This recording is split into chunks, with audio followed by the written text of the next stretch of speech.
Fried rice অথবা পোলাওর সাথে মাঝে মধ্যেই আমি সাইড ডিশ হিসাবে এই রেসিপিটি রাখি। এটা খেতে অনেক বেশি মজা হয়, আর এটা তো কোনো প্রকার ঝামেলা ছাড়াই অল্প সময়ে তৈরি করে নেওয়া যায়। আজকের রেসিপির জন্য এখানে আমি হাড় ছাড়া মুরগির বুকের মাংস নিয়েছি 300 গ্রাম। সাথে দিয়ে দেব স্বাদমতো লবণ, তার সাথে দিয়েছি 2 চা চামচ পরিমাণ কর্নফ্লাওয়ার, সেই সাথে দিয়েছি আদা রসুন বাটা, মিলিয়ে 1 চা চামচ পরিমাণ। তারপর খুব ভালোভাবে হাত দিয়ে সুন্দর করে মেখে নিয়েছি। এবার ঢাকনা দিয়ে ঢেকে 10 মিনিট রেস্টে রেখে দিয়ে এবার মূল রান্নার জন্য চুলায় একটা প্যানে রান্নার তেল দিয়ে তাতে ওই যে আগে থেকে মেখে রাখা চিকেন দিয়ে 5-6 মিনিট সুন্দর করে এটা ভেজে নেব। একেবারে ড্রাই করা যাবে না।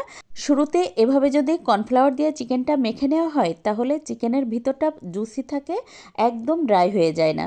তো এই তো দেখতেই পাচ্ছেন, এটা তো বেশ ভালোভাবে ভেজে নিয়েছি। এখন এর মধ্যে দিয়ে দেবো 1 টেবিল চামচ পরিমাণ রসুন কুচি। আচ্ছা, এখানে কিন্তু আপনি তেলটা গরম করে শুরুতেই এই রসুন কুচিটা দিয়ে হালকা সোনালি করে ভেজে তারপর চিকেন দিয়ে এটা ভেজে নিতে পারেন। আচ্ছা, 2-3 মিনিট তো আমি এটা ভেজে নিয়ে এখন এর মধ্যে দিয়ে দিলাম ক্যাপসিকাম, আরও দিয়ে দেবো পেঁয়াজের পাপড়ি, আরও দিয়ে দেবো বেশ কয়েকটা কাঁচামরিচ ফালি। এখানে কিন্তু ঝালটা আপনি আপনার পছন্দ বুঝে দিয়ে দেবেন। আপনি কতটুকু ঝাল খেতে পছন্দ করেন সেই বুঝে কিন্তু এখানে কাঁচামরিচটা দিয়ে দেবেন। তো আরও 2-3 মিনিট বেশ ভালোভাবে এটা আমি রান্না করে নেব। এখন এর মধ্যে দিয়ে দেবো 1 কাপ পরিমাণ পানি। পানি দিয়ে বেশ ভালোভাবে নেড়ে মিশিয়ে দিয়ে এবার এর মধ্যে দিয়ে দেবো স্বাদমতো লবণ, আরও দিয়ে দেবো আধা চা চামচ পরিমাণ সাদা গোলমরিচের গুঁড়া।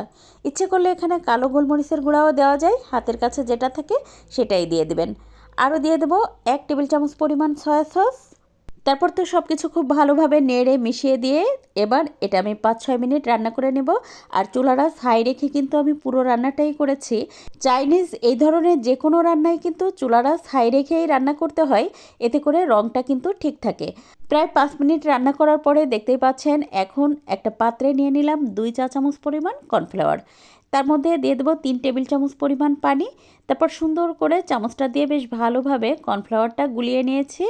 এবার রান্না করা চিকেনের মধ্যে দিয়ে দেবো, আর সাথে সাথেই কিন্তু এটা নেড়ে দিতে হবে, তা না হলে জমে যাবে। আজকের ভিডিও কে কোথা থেকে দেখছেন চাইলে আমাকে কমেন্ট করে জানাতে পারেন, আর ভিডিও ভালো লেগে গেলে শেয়ার করে রেখে দিবেন। এতে করে যখনই আপনি এই ধরনের রান্না করতে যাবেন তখন তো টুক করে একটু দেখে নিতে পারবেন। কর্নফ্লাওয়ার দিয়ে আরও 2 মিনিট রান্না করে নেওয়ার পরে নামানোর আগে দিয়ে দিলাম 1 টেবিল চামচ পরিমাণ ঘি। আর এই রেসিপিতে শেষে একটু ঘি দেওয়ার চেষ্টা করবেন, এতে করে ঘ্রাণটা এত ভালো আসে। ঘিটা দিয়ে সাথে সাথে নেড়ে মিশিয়ে দিয়ে চুলাটা কিন্তু আমি বন্ধ করে এই তো নামিয়ে আপনাদের সাথে পরিবেশন করে শেয়ার করছি। আজ এ পর্যন্ত, কাল আবার নতুন কোনো ভিডিও নিয়ে দেখা হবে ইনশাল্লাহ। সে পর্যন্ত সবাই ভালো থাকবেন। আল্লাহ হাফেজ।